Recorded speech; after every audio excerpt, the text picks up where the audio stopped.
Shall we begin?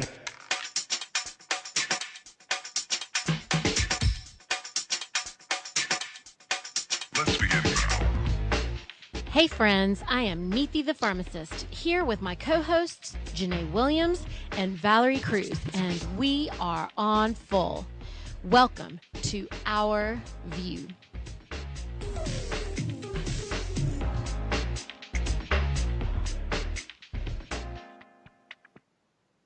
Hi everyone. Good morning. Hi, everyone. With us today, we have Lin Peterson, co-owner of Local Seafood in Raleigh, North Carolina. Longtime friends Ryan Speckman and Lin Peterson started Locals in 2010 with a cooler full of Stumpy Point shrimp and a pickup truck. Both fisheries and wildlife science majors from North Carolina State University. Their love for the coast and the outdoors and good seafood started early. Local Seafood is dedicated to providing the Triangle with the freshest possible seafood from North Carolina fishermen. They have come a long way from the truck tailgate, and both are dedicated to sharing their knowledge and passion for North Carolina seafood. So welcome, Lynn, to our show. It sounds like an amazing journey. Thanks so much for having us. And I remember when you guys first started, and I was like, oh, please, I hope they make it, because we really need good seafood. And so I'm really excited that it's 8 years now. It has been, it'll be 8 years this July. Congratulations. Wow. Thank you. It's been a journey.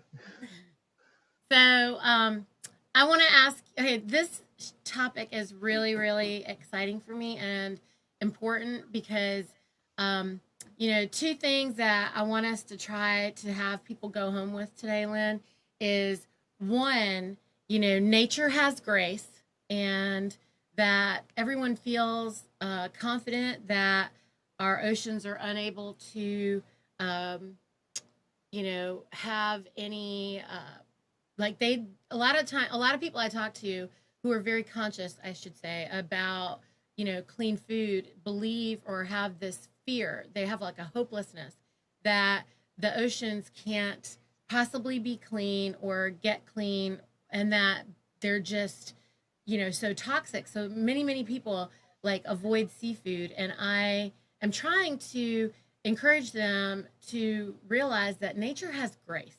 And so I'd like us to kind of speak on that at some moment.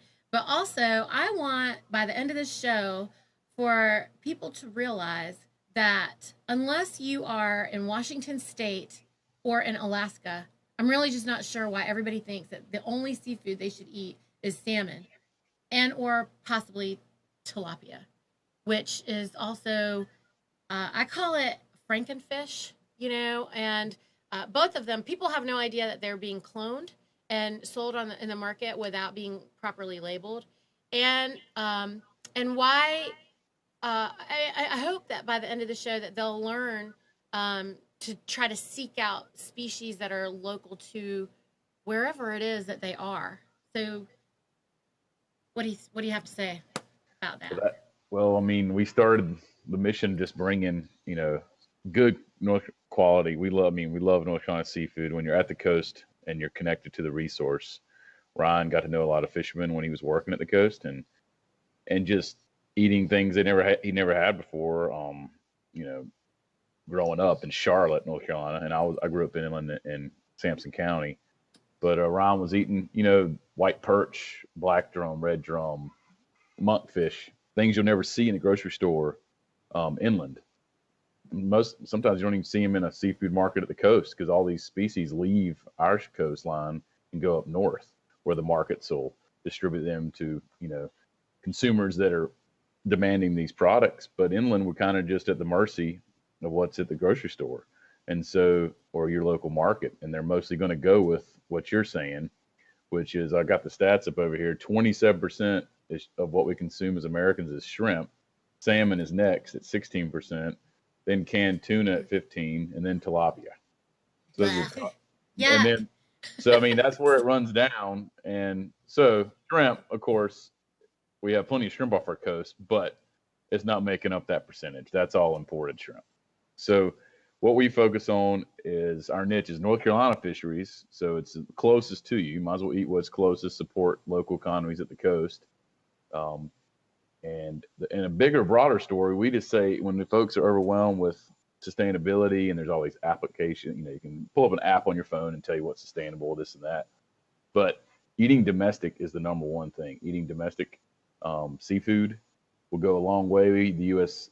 has some of the best managed fisheries in the world.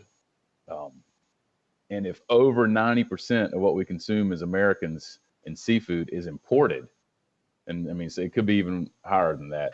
Yeah, I read 98, and you said 90, so it's too much. It's whatever really it hard. is. Yeah, it's hard for them to really. And the biggest problem, and the reason they can't really tell, is that less than 2% of what is imported is inspected. Hmm. So if you're worried about other proteins that you eat in your diet, let's say commodity proteins versus buying from a local farmer and the things you promote, then you really need to be worried about the seafood that's coming into the U.S. because it's not inspected and it's just coming in containers by the container full. And so when you look at those numbers, that shrimp, 27% of what we consume, gosh, 99% of that is farm raised, imported, and you Coming it's from really a corporation, Lynn, right? right. I mean, and there's way more than environmental and health concerns. There's also the social concerns you hear about. The slave labor that's used to produce those fisheries. The human rights violations, I'm so telling everybody all the time. you got social implications, you got environmental. A lot of the not all farm raised is bad. We won't, but I mean, when it's done outside of the country, it's normally not following any standards. So they're farming the shrimp in the natural environment. So they're overloading the environment with too many species, too many shrimp in one area. They're not cleaning the water. They're just overloading and dirtying the water. Then they're also environmental. There's no regulation on what they can put on that product. So that shrimp, I mean, there's things where they plump them up with silicone and all. I mean, it's just gross. I mean, it's actually like they inject them. Yeah, I've seen those. That's what people aren't realizing is like literally they're injecting them with like, I don't even know what that is. Like some goo. It's a goo, right? Goo, Yeah. So I mean, there's just so many things. There's just no control and inspect. I mean, we're throwing this out there, but it's not. It's really true because it's happening, and we can't differentiate what's coming into our ports, how it was handled, what was put on it, how it was caught. So when people say they're allergic to shrimp, I say, are you sure? Are you sure it's shrimp that you're allergic to? Because they literally inject this goo into them. On top of, we're not even talking about dipping them in the, sulfites and like the preservatives. We're not even talking about that. We're talking about literally injecting them with some gross crap. And on that, and that preservative note, in the U.S., there's plenty of things that are allowed, but like we sell chem-free shrimp. So those preservatives, there are people that, they say they're allergic to shrimp, which truly you can be, but they might be just allergic to the sulfites and that are used for preservatives. Or the goo that was injected. That's right. But even it's important to ask if you're a fishmonger, even domestic shrimp, it's legal for them to put preservatives on them, but we sell the word is chem-free, but that means it's shrimp and water. I mean, if it's just fresh, it's shrimp out of the water, and if it's been frozen and put up for the winter, that's shrimp and just glazed in ice and water, and that's it. And that means it's been chem-free, and we test for that, make sure there's no preservatives on it. And that's wild caught North Carolina shrimp. So, yeah, I mean, we have a lot of great resources off our coast. They're managed for the long-term continuity, thus the fisheries are sustainable. And when we're over harvesting from a fishery, they close it down, they let it rebuild. And that's why we say it's out of season, people. And they think they say to me, you mean the tuna disappeared? And I'm like, no, it's spawning or something's happening for us, that they felt that they needed to close that off so that those creatures could, reproduce. Because if they don't reproduce, we already know what happens when they overshrimp. Right. What happens when they overshrimp? Well, with shrimps, actually shrimp's more like a yearly crop. So when we focus on, let's start with tuna and swordfish. When you talk about seasonality, it can be two different things. It can be the natural season when they naturally occur, they're off our waters, and the fishermen caught them, let's say 100 years ago. And now that has to be combined with the regulatory season. So for tuna is really hitting really hard. They can catch a lot of them, and from like May to August, but they actually can catch them year round. So it's almost open year round unless, so it's a managed year round fishery. When the fish are out there, they can catch them. They follow their quotas. They report their catch. Tuna swim in the ocean. So they are managed by the U.S. government, National Marine Fisheries Service. A fish, something like shrimp, is a yearly annual crop. But shrimp only lives I think they live 18 to 24 months if they're not caught. So shrimp kind of come into our water during the springtime. That's when they're in the sounds and they're being caught. They can get pushed out into the ocean and they can catch them throughout the winter, the fall into the winter. So shrimp there's 3 species of shrimp caught off our coast. A lot of people don't know that. We see the pink shrimp first, also called spotted. Then we see the brown shrimp around July. And then we get into the white shrimp, aka green tails, because they have a green colored tail. And that's kind of the seasonality of running through the shrimp season. But there's no concern with no one's worried about shrimp. It's a misconception that we're like over shrimping, because shrimp come in and there's going to be a natural variation from year to year how many are in the waters, which is mostly our inner coastal sound waters. Mm-hmm. So shrimp is like the issues with shrimp are the bycatch and other species caught when we're harvesting shrimp. Mm-hmm. So they made great strides in the last 30 years in bycatch reduction devices. Because when a shrimper goes shrimping, they don't want to pick out small fish. They don't want to kill all this. I mean, fishermen get villainized a lot that they're out there just taking all the resource, but they want to catch shrimp. They're out there to catch shrimp. And if they want to, so we work with, when you look at the big things, you got the big boats and you got small day boats. The day boat shrimpers have smaller nets. They're going out for shorter tows. You get a higher quality product. They're catching less bycatch. They have turtle. It's called a TED, a turtle exclusive device that's going to let turtles out of the net. The bycatch reduction device lets all this bycatch out. They've reduced it by 50% in the last 20 years. I mean, it's really making great strides to make shrimping more sustainable. And then, so yeah, I mean, it's a complex issue. You can see how far you can take it, but when you're supporting domestic fisheries and especially what's in your state, I mean, you're getting the money to the hardworking guys at the coast that really do care, and they're connected to these seasons you're talking about, and they can really see what's happening. So it's a pretty neat story. Well, the other part of the relationship that I'm telling everybody, like the folks that are concerned about sick fish, I'm like, well, we're getting our fish from a human being that I happen to know, who knows that I'm feeding you, and there's a responsibility there.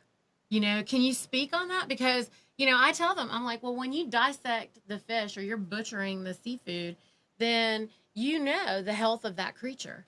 And that matters, because I can't tell you how many times I've gotten a phone call that says, or an email or a text, that says, hey, Neethi, you're not going to want anyone to have this whatever fish it is because it looks like crap. And maybe I get the details about what that means, and maybe I don't get the details. But well, I mean, certainly quality is and that's the number one thing we're hearing from our customers. They come to us for is quality, and we provide that by the nature of how the supply chain. Because seafood, as we know, is highly perishable. Does not get better with age, like other proteins that are beef or whatnot. So seafood has to be moved fast, and quality starts at the boat. Yeah. So a fisherman that cares for his or her catch, puts it on ice right when it comes out of the water. If it's 100 degrees out and they're catching bluefish has a very short shelf life. It's oily, super healthy, but if you don't ice that fish and get it, ice brine and take care of it, so we can see all that. We move it fast by this timeline. We get it to the consumer, and we can tell if it's healthy. Yeah, I mean, because we sometimes see, let's say like this time of year, striped bass, we'll see them like be real skinny and just not healthy, and then they don't produce a high quality fillet. And so, and it's not even a human concern, health concern passed along to us. It's just not a healthy fish. So we grade through fish at the coast to make sure we're getting the right fish. And you pass that feedback along to the fishermen, and they can make sure that quality happens at the coast.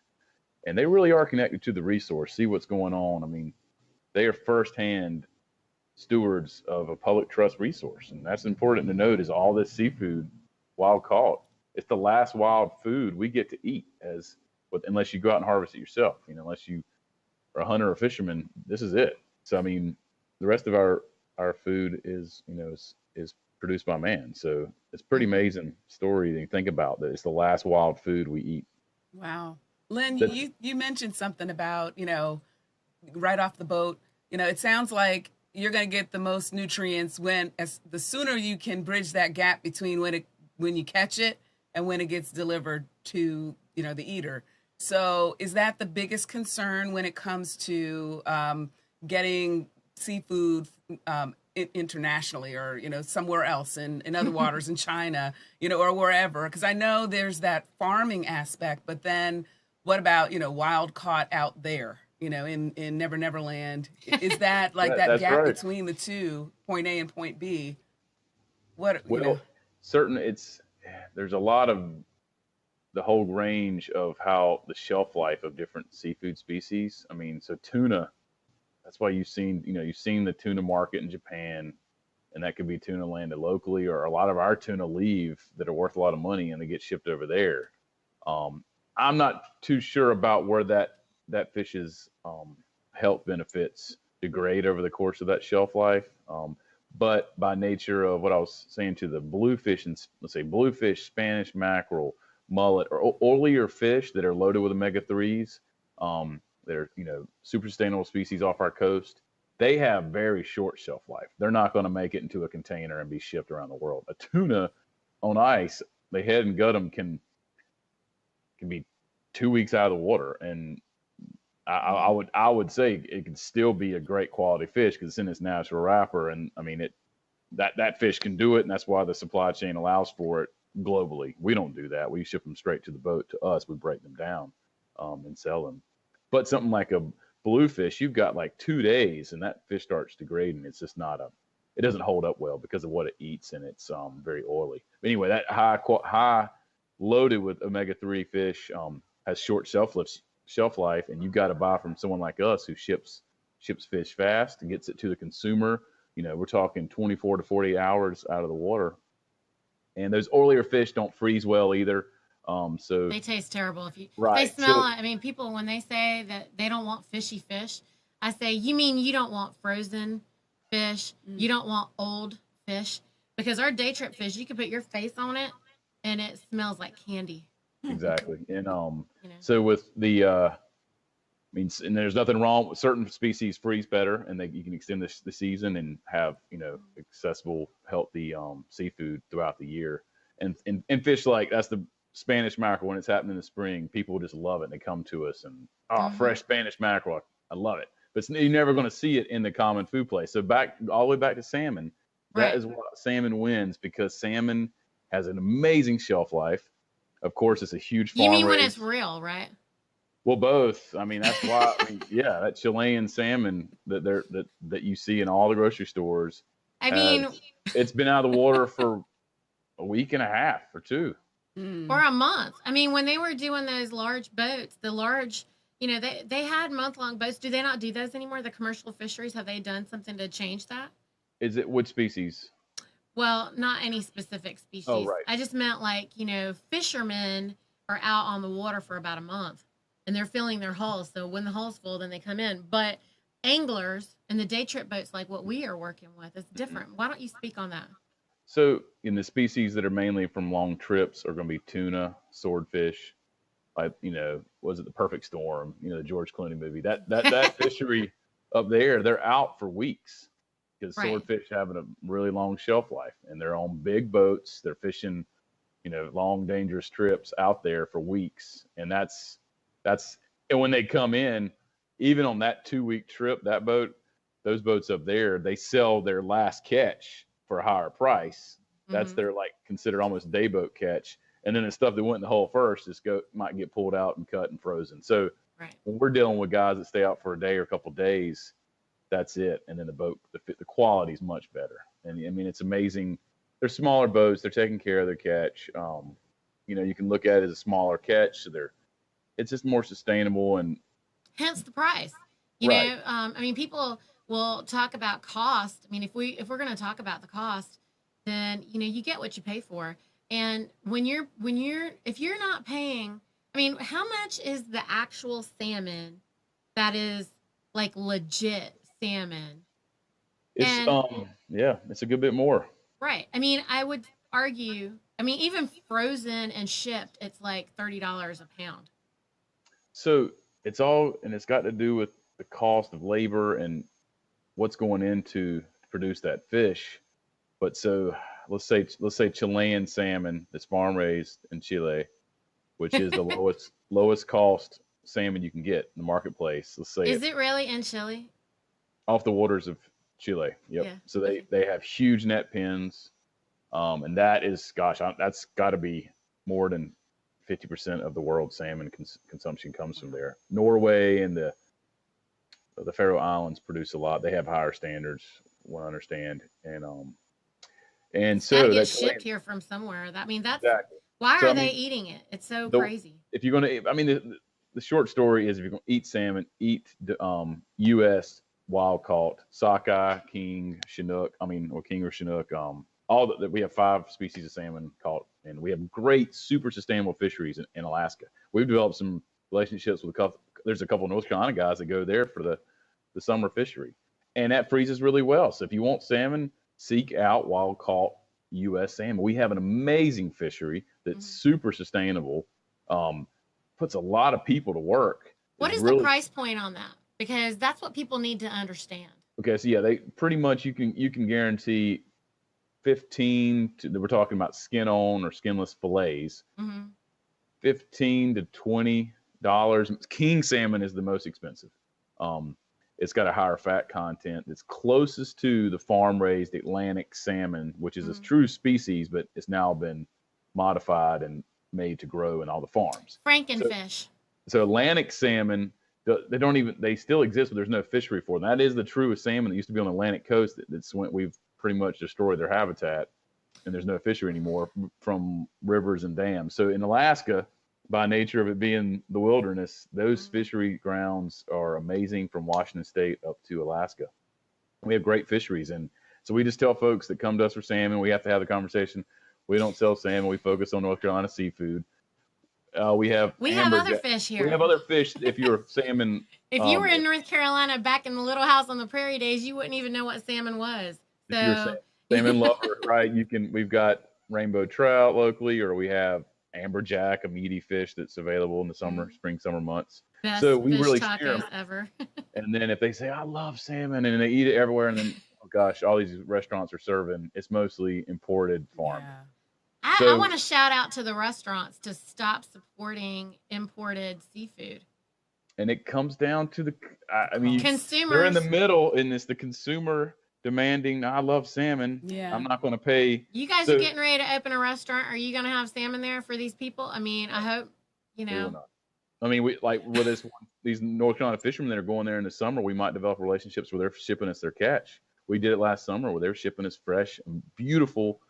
It's amazing the logistics we have, and he was shipping us salmon, and we got him 2 days after he caught. A day and a half after he caught him. It's amazing. So, but we're focused on direct relationships with the fishermen, knowing how it's caught. Right. It's just like knowing your farmer. Let's say they didn't pay for the organic certification, but you know that they exceed that. You have a direct connection with your farmer, your fisherman, to know how they're taking care of their catch, knowing their ethics, their core values. They care about the resource, but to finish that price range, you could say like for a restaurant they could pay as low as $6 a pound for farm salmon fillet when wild caught costs 10 to 12 or maybe 15. So it's that much difference. Times 4 is what your plate would cost. Right. So if your plate isn't times 4 of that, it's not real. You don't need to ask anybody. Just know what the price point is. Because that's what I'm trying to explain to folks, Lynn, is that if you're at a restaurant and you paid $15 for that plate of salmon, it's crap. Yeah. It You is really- garbage. Like, you should just know that. You You don't get need what- to wait for the label, right?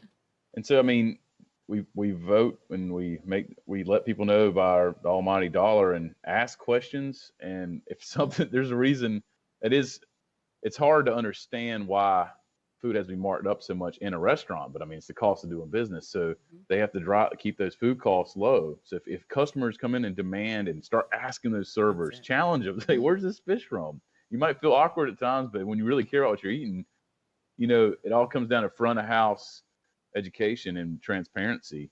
in a restaurant setting. So you ask them where it comes from, how it's caught, and if it's local, if it's wild farm, whatever what you're looking for, and they'll begin to. If we start asking, they'll change their Mm-hmm. what they're ordering. Restaurants open up and they think they need mahi tacos year round and salmon on the menu and shrimp. Well, It's yeah, not true. It's just not true. They don't Right. want to educate anybody either because, like, look, you have this moment where the consumer feels embarrassed to ask too many questions. And then the restaurant also is not making the time or taking the time to educate the consumer because everybody is in a position in society today, which is the goal of this show is to eliminate this confrontation and this attack. Everyone feels like they're having to defend or attack somebody when why is it not possible for us to just have a conversation? I'll try to ask people when I go to restaurants, which I don't really obviously go to too many restaurants, but if I go anywhere, I have no problem questioning them. And when I do, it is interesting to me how immediately they feel attacked. They're on the defense. And I'm trying to calm them and say, look, I just want to know. If you don't know the answer, it's okay. And if you don't know, then maybe you should try to find out because you should want to know. And as somebody who's feeding someone else, you should be able to speak about what's behind your iron curtain. Yeah. So can we, as consumers, everyone watching, can we all agree to ask more questions? Because if Neethi's going in and asking questions and they're getting upset, and all of us do the same thing. I know I ask questions. I'm used to them getting upset with me, but I really don't care anymore. Because just like Lynn said, it's about the demand. What are we demanding? They're farming and creating what we have called frankenfish because we're letting them. So ask your questions. You don't want to feel sick anymore, right? So that's that's where we're going. Yeah. The restaurants want to make the money, so they're going to keep getting the farmed stuff because of that, right? Well, Lynn, as someone who's getting ready to launch you're getting ready to launch a restaurant. I mean, if someone's asking your staff a question, then, how do you feel about it?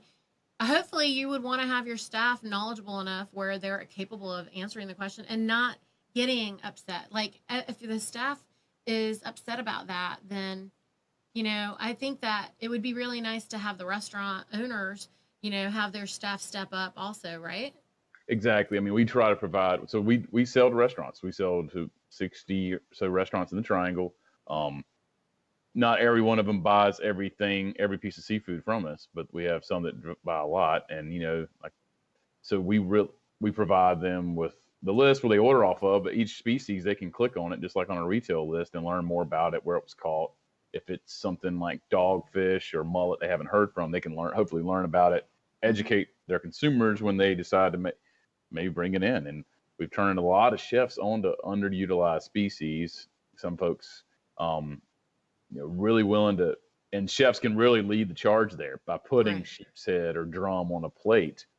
Hey, I had that at the restaurant and I really liked it. They might come to the farmer's market and buy seafood they've never heard of before and learn more about it. But it's real important.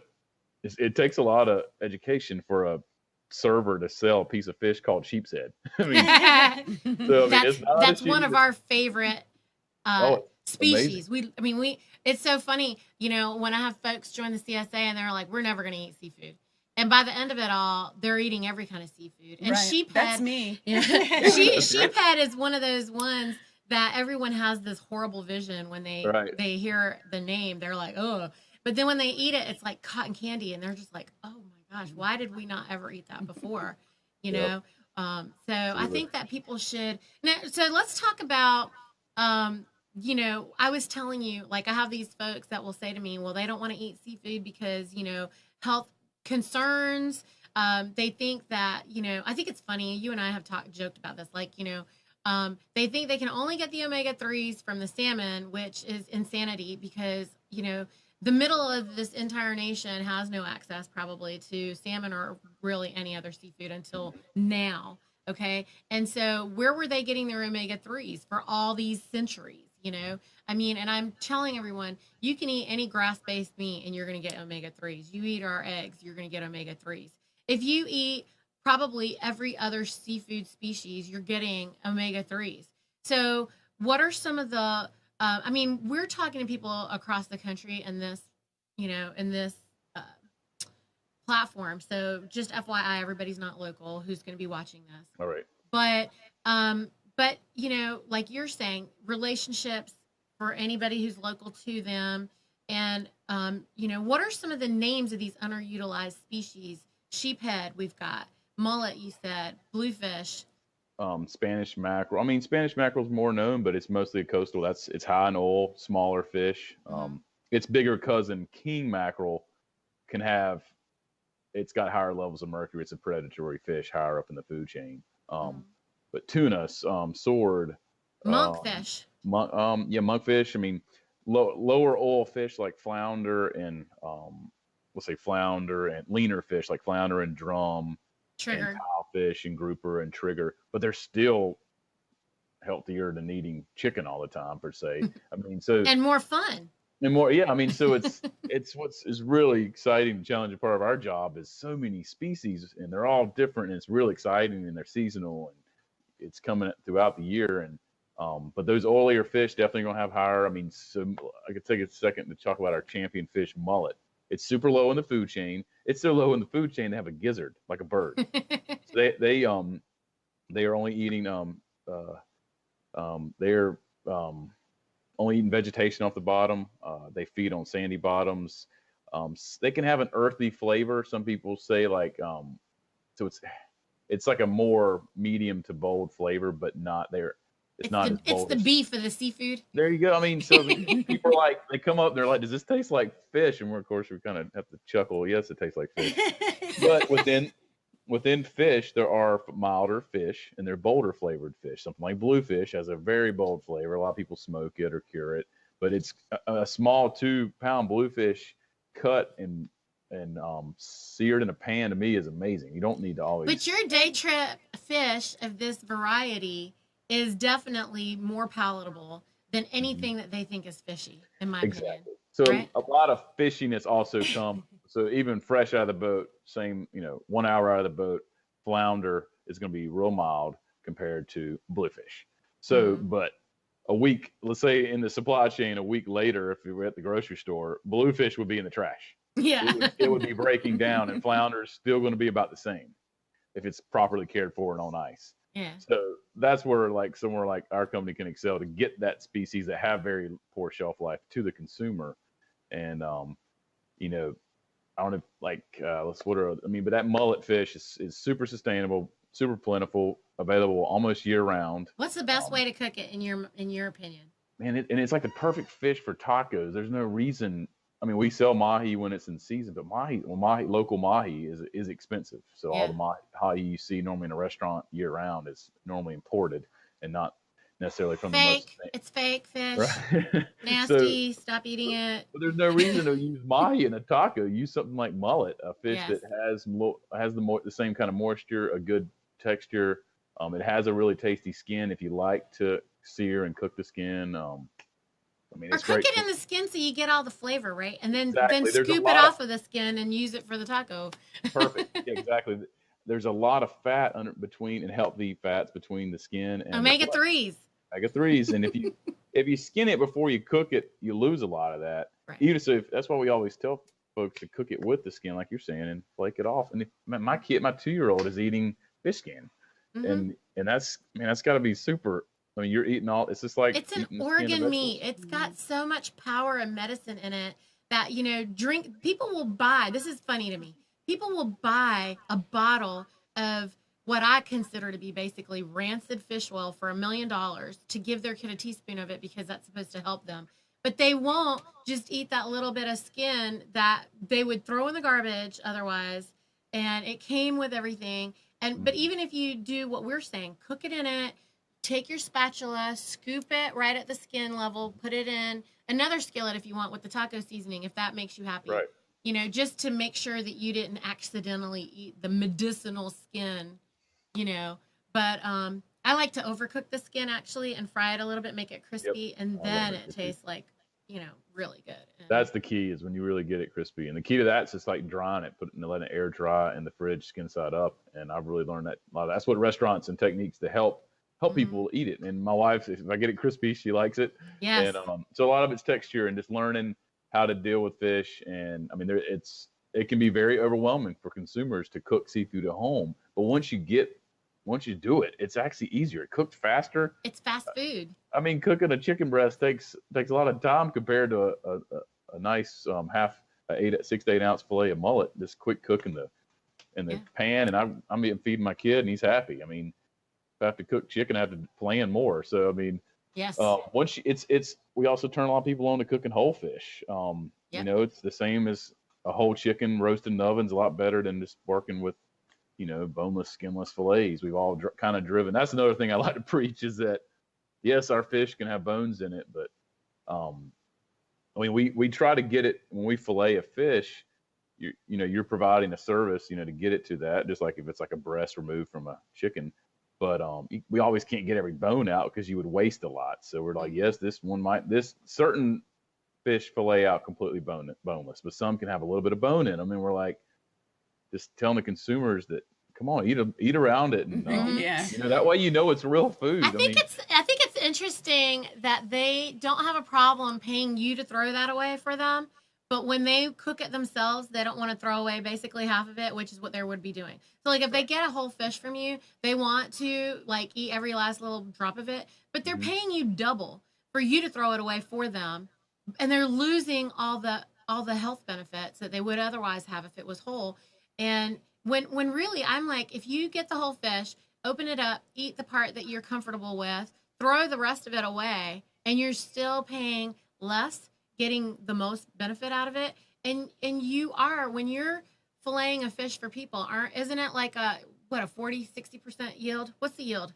It depends. Something like flounder, you get 50% of the, if you fillet it.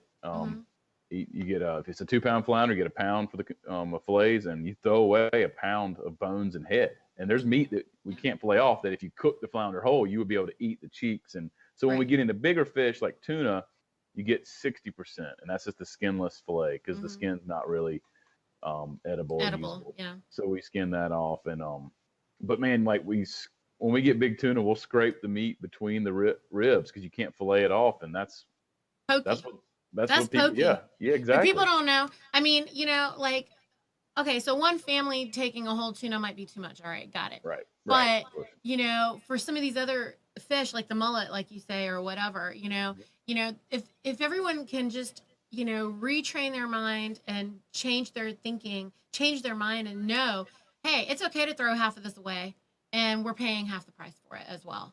Right. You know, and just go ahead and enjoy that. So I don't want to miss some of the other things we were going to talk about. Like we want to say we're talking. I think we keep hitting the health benefits as much as possible. Now let's talk about the big elephant in the room. You know, everyone's terrified of mercury. And my first thing that I say to people, Lynn, is that nature has grace and nature has already thought of all this, right? And so the seafood that we're consuming, these fish that are small fish for eating and not the large fish for, you know, not eating. But they have like 10 times the selenium. So selenium and other things that the fish have, like sea creatures have been created to be able to tolerate all the toxins of the core of the earth, including mercury and any other things we don't probably even think about. And so by the time that we consume them, they've already remediated for that. But then they're also nourishing us with large levels of selenium, which allow our bodies to also be able to detoxify a lot of these heavy metals. Can you please elaborate and speak on that? Well, just the number one thing I tell folks is that the health benefits of eating seafood far outweigh the risks. And when you look up information about mercury and the levels of different species of fish, it's exactly what you're talking about. Lower, it's the longer lived, higher in the food chain fish that have higher levels of mercury. So if you get knowledgeable and you're concerned about eating too much mercury in your diet, and it's especially for pregnant women and younger in kids, that's the main concern groups, is that eat lower in the food chain. So eat mullet, eat smaller oily fish. So bluefish and, like I said, mackerel are known to have higher levels of mercury. But when you're eating the 2 to 4 pound bluefish, which is very sustainable. You don't have lower levels of mercury than the 8 to 20 pound bluefish. So eat smaller in this within the species. Eat less of the large species by nature. Like we said, we sell tuna and swordfish, but you don't need to be eating. If you ate just seafood, you not need to eat them like, let's say, eat them once a week, and you can eat flounder and bluefish and mullet three to four times a week. So you just gotta look at the big scheme of things and pick out the species that are lower in mercury. But the benefits of eating, I mean, I've had pregnant women come and they're like, I'm eating a tuna steak a week. I mean, the benefits of eating that far outweigh the risk. I can't eat it every day. I mean, you have to eat a lot to be of concern. So it's just like anything, and eat it in moderation. The species known for higher levels of mercury. Eat smaller tuna, and that's something we buy a lot of 40 to 60 pound tuna, not these big 200 plus bluefins or whatever that go to the world market. I mean, because the tuna can be, 500 pounds. So it's as That's big as the a problem, boat. though. Right. If you don't have a relationship with the fishermen or the people who are supplying the food, how do you know that the fish was 200 pounds or the fish was 40 pounds? And why aren't you thinking about it? Yeah, exactly. I mean, when you do, so one tip is like if you're at the grocery store and the tuna steak's about this big. I guess that's true. Yeah, I mean, well, I'm just still no. I mean, it's a good. I remember, before I got in the seafood business, I bought a big tuna steak, and I didn't like it because it was hard to cut and figure out to do with. But off a 60-pound fish, a tuna steak, I can put my hands. It's perfect steak. It'd be about an inch thick, and you can get a nice sear on it if you like it cooked, raw in the middle. So just and you can tell with swordfish steaks too. So with largest sword we buy around, we buy like 80 to 100-pound fish. But you also got to make sure you're not buying too small, depending on the species. But that's why they have minimal size requirements. So you're not buying them before they have a chance to reproduce. Right. I mean, it's very complex. I mean, every day It we're really is. Yeah. I'm sitting here quiet because I'm amazed that I'm not a fish eater. And probably because that's not true. I am now. Yeah. Okay. But in past, I was never a fish eater, probably because it didn't taste good to me. And probably because it was from the grocery store and it just wasn't palatable to me. Right. And I just am sitting here amazed because when I hear you talk, you're like not only a doctor of fish, you're like a connoisseur, like the wines, you have so many delicacies of taste and smells and usages and health benefits per species, per catch, and it's a lot. It is a lot. And that's lot. probably why, like in restaurants, they get so mad at us when we ask them questions because, first of all, they're not a doctor of fish. They don't know, so we're aggravating them because they don't know. They don't have anything to tell us. So I'm sitting here waiting for your restaurant to open because you guys are only going to be excited about sharing what you know. And, we want to know. Like all these different species that you're talking about are pretty awesome, and you don't see them in grocery stores. And I've probably never even heard of them. Well, you have because you're eating them. Well, and you're I'm saying in and the by the way, past. she also gets the fish with skin on and not afraid and makes it and is happy. So, But you have to understand, Neethi, I've been with you for a year now. I'm talking about a person who comes off the street, for lack of a better word, and just doesn't know anything outside of the grocery store. Right. Yeah. So when you're going to, it's a totally different life when you're going to the grocery store every day, every week, than when you're going to the actual farmer or you're going to the actual fisherman. And it's a totally different taste. It's a totally different health benefit and feeling. And I just want it to be clear that, or even give the people a sense of how is it that we would even find you? How would we find the local fishermen? So seeking out Nitzy in her program, we sell at the Raleigh Farmers Market, the Chapel Hill Farmers Market, and the Western Wake Farmers Market. The Chapel Hill and the Western Wake are on Saturdays, and Chapel Hill's at University Place, and Western Wake's out in Morrisville. at the town hall, and we do those year round. And the Raleigh Farmers Market is Thursday through Sundays, and then our new market and oyster bar is going to be open in downtown Raleigh, probably late summer, early fall, and that's going to be at Transfer Company Food Hall. And in there, we're also a big thing I'd like to put a plug in for is oysters, and that oysters are really, and that I'll push for it as we have wild caught oysters and we have cultivated oysters, and that's some of the greenest form of farming we have, because these guys are putting oysters in the water, which is not like farming shrimp in the Orient. They're putting, because that's overloading the system. When you put oysters in the water, they're actually cleaning the environment, because oysters are filter feeders. And so oysters are available year round now with guys cultivating oysters, and it's a great product. Super healthy, good for you. Let's talk about why they're healthy, Lynn, because people think that these bottom feeders are supposedly going to somehow do something to them and damaging, which by the way, I want to point out that chicken is a bottom feeder vulture who eats anything and everything, all the crap that's ever anywhere.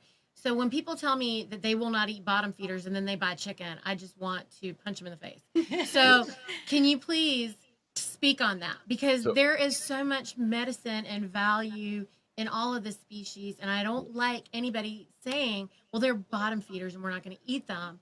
Right. That's insanity. Please. Exactly. So yeah, I mean, it's like the mullet. It's a low in the food chain. Eating. There's plenty of guys that are saying eating farm-raised shellfish grown in America is the most sustainable seafood you can eat, because it's super sustainable. We're putting them back in the water, and these are wild. They're just putting them right back in the wild environment, and they're growing them and then harvesting them 6 to 8 months later. So they super fast life cycle. What are they feeding them? They're not. You don't feed. That's the thing. There's no human feed. They are feeding. When they're in larval stage, they're fed algae that's naturally occurring. Then they put them in the water, and they're not genetically modified. You'll hear about diploid and triploid oysters. A wild oyster is a diploid. A triploid has just been bred to not reproduce in the summer months. It's not genetically modified. So they put either diploids or triploids in the natural water. You get a lease from the state. Been doing it, and they've been oyster farming for hundreds of years, and now it's kind of a new practice, really resurgence and growing fast in North Carolina. Is it like preserving heritage breed animals? Is that similar? Is that what you're saying? Well, they take a natural occurring. Well, how do you feel about seedless watermelons? I think it's related to that. So it's like you're making. What happens is a wild oyster spawns in the summer months, and its quality goes way down because it's real flimsy and it's focused on reproducing. So You've got a triploid oyster, which is when they breed a tetraploid and a diploid oyster, and you produce a triploid. They put it in the water. It's not genetically modified, and then they put it in gear and they grow it. And actually, they're improving water quality by growing. So, and then there's state agencies making sure our water quality is clean and safe for shellfish to be harvested. So there's major checks and balances on shellfish, because there are concerns, with all the concerns of eating raw shellfish, which comes down to you can get sick if you don't follow proper temperatures. So that's all huge part of our business, is watching those concerns, making sure it's safe all the way to the consumer. And that's why buying from someone who's one step away from the harvester, we go directly to. We average 8 different varieties of North Carolina oysters a week, and so when you're down there, you're buying it from the guy who's tending the water, natural environment, pulls the oysters out, sprays them off. They're still alive. With water, right? Sprays them off with water. Yep, the seawater. Just checking. Yeah, we put them off in a bag. Yeah, nothing on them. We bring them to Raleigh. You hold them at 35 to 40 degrees, and they can have a shelf life of over a week. But we sell them. We're selling oysters. This is wild, raw animals out of the water. I mean, it's amazing. And we offer lower salinity, and it's just like what you were saying earlier about wine and the different flavors. Oysters really are the new frontier of that. People are like, oh, this one's from this water, it tastes like this. So it's a whole new adventure of culinary eating, and they're really good for you, whether you cook them or eat them raw.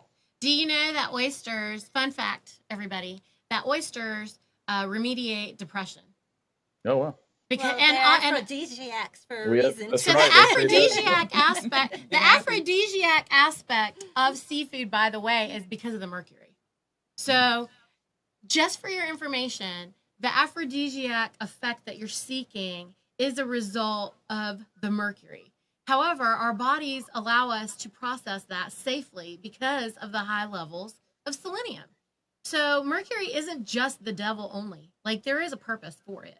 And that is what people need to realize. And that's why I'm always screaming at everyone that nature has us all figured out. And you can't just take one something and make it the devil and not understand all the other aspects of it. Right. Because the benefit of mercury is that it is an aphrodisiac. Okay? It is what is driving your sex drive and your reproductive hormones, which is very important, because the minute that you don't want to reproduce anymore, that means that nature says no to you, which means that you, are ready to just die, because that's what nature looks at. Nature says that you're either, a yes for reproduction, for, repopulating, or you're a no. And so you're, going to just go towards disease. So the minute you become sterile, everybody, is the minute nature decides to give up on you a little bit. And so that's where this is so important. And when you're eating oysters, then that salinity, that natural thing that you're getting out of that wild animal, is also earthing. People know the benefits of earthing, connecting with the magnetic force of the earth. You're getting that in your food in this way, which, Lynn, I don't know if you ever even thought about that, but yeah, that's pretty, you're getting different qualities, like in the salt salinity and like the oyster's environment. Yes. Like whether it's, sometimes they can have almost there's one oyster that these chefs were saying had almost a ramp flavor, kind of an oniony flavor. It had to do with vegetation and other natural things occurring in the water with it. I just pulled up some notes on the health benefits of oysters, but yeah, they're high in protein, of course, super low in fat, vitamin C and B12, and they're loaded with zinc, selenium, and iron.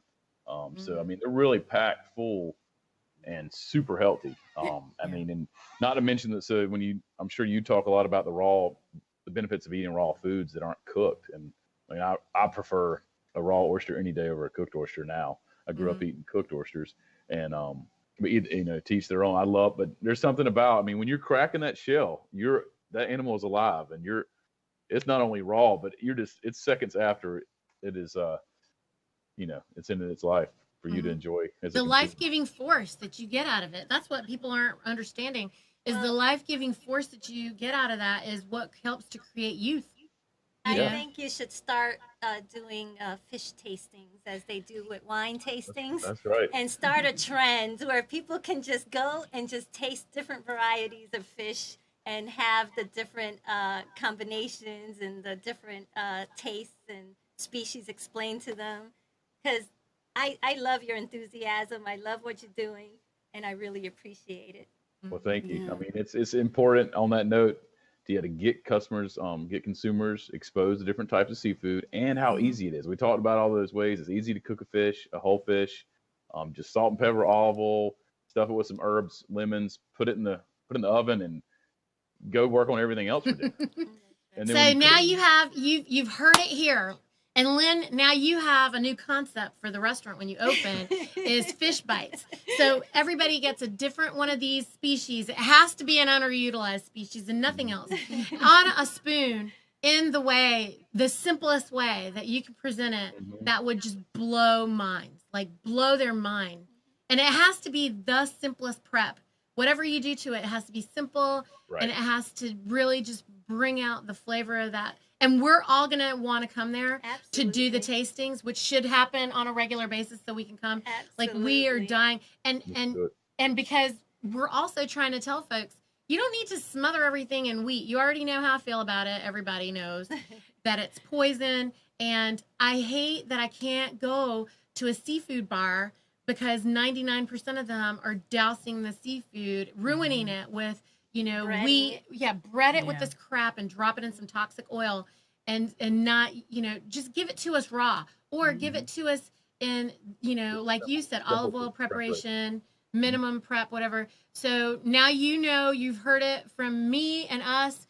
And I think that, after folks watch this episode, that they would, I would like to encourage restaurants to be more excited about educating the folks when they come in so that they have that experience. And maybe educating themselves because they probably don't know. But when they come into your restaurant and you give them this education, this lesson every time they come, and just, you're enticing them and you're provoking their joy with a spoon every single time they come in, who's not going to want to come frequent that? Right. That's right.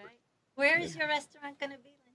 So we're going to be downtown, about just 3 blocks east of City Market. It's the corner of Davie and East Street, and it's inside of Transfer Company Food Hall. It's going to be we're getting 2 food halls in downtown Raleigh, Morgan Street, and this one is Transfer Company, opening up this year. So it's a really exciting time for multiple food concepts, and it's kind of like a new age food court, like you have the mall, but it's small food producers, and we're going to have a lot of really neat things in their small local concepts, and we're excited to. It's going to be a market and an oyster bar restaurant. That's Nice. awesome. I'm so looking forward to Yes. that experience. And I don't know about anybody else, but in my mind, you are now the fish doctor. I'm not sure. Maybe you might want to adopt that. Nickname. That's a good one, yeah. I can tell my mom I'm a doctor now. That's It's right. Well, I mean, you are, what people don't understand is that, people say to me, how do you know what's the best this? Well, you find the pros in those areas. I mean, I don't work with anybody less than the pros. And if they are listening to you today and they can't see that, then, I mean, these are the relationships that we're encouraging everybody to develop and maintain and manage, and do it wherever you are. I mean, across the country, this is what you need to do to really find the best stuff. And hopefully, now after this episode, we've created, your spot as the next destination for Raleigh, where people, when they come, they're going to want to come there and have this experience. And I'm really excited to see how you take that spoon tasting thing seriously, because I'm telling you, it's the next thing. I will be there. We will all am be there. ready. Yes. We've done a couple demos at the Raleigh Farmers Market, like cooking. Let's say we had a bunch of dogfish one day, and we just did it in a pan on an induction burner with olive oil and a little bit of seafood seasoning we sell, or salt and pepper. And people are like, "What are you doing to that?" They're just wanting to know, like, that's so good. And we just put a little tiny taste, and I mean, they love it. And we sold a lot of that fish that day. So you really just got to get people to try it. And it's really important to stress is supporting local fisheries, because I didn't add that. I mean, this industry is under threat because of coastal development, regulation, which has to be there. But I mean, basically consumers just really, if they focus on North Carolina or what's local fisheries to them, and U.S. domestic at a minimum, and start asking questions, but whether it's at the grocery store, at the restaurant, or seek out local fish, and it really will make a difference. And these guys are working really hard, these guys and gals at the coast, to harvest. I mean, going out when it's rough, and they're taking a chance to harvest wild food. They might catch nothing. If they're good, hopefully they have a consistent catch. But it's really an adventure out there, and they're working hard. We need to make sure that the tradition of commercial fishing off our coast stays around. And people need to understand that you're doing this as a livelihood, but because you're doing this as a livelihood, you're taking care of your product. So regenerative. This not is only the are you regenerative taking lifestyle. care of your product, you're taking care of us as a result, because it's all a cycle. Yes. Right. And It thank is. you. And we invite everyone to fight for your industry to be able to stay alive by voting with their dollars. And that's what this show today is about, is inviting everyone. And this is a call to action, to get involved. And we're all excited, Lynn. Congratulations on all the hard work you guys have done. You And, are awesome. we Thank you really for the support. appreciate you so much. And we're all going to be coming down there, and, we want to do these regular tastings, and everyone across the country should fly out to Raleigh and come check you out. That's right. Sounds good. Thanks so much for having me. We appreciate it. Yeah. Thanks, Doc. Yes. Thank you. Bye now. Bye. We Bye-bye. appreciate you. Thanks. Well, I hope you guys enjoyed this episode, and it's served you well today. And we know we've certainly had a blast with Lin Peterson of Local Seafood. Tune in next time. Bye, guys. Hey friends, we hope that this production has served you in some way today. If you would like to hear more shows like this, please help us grow our army of Minas by visiting our website and making a donation today. We are a 501c3 nonprofit corporation, and I ask that you please like and share this video, follow us on Facebook, become involved with us on Instagram and Twitter, and all of our links can be found in the show notes. Thank you.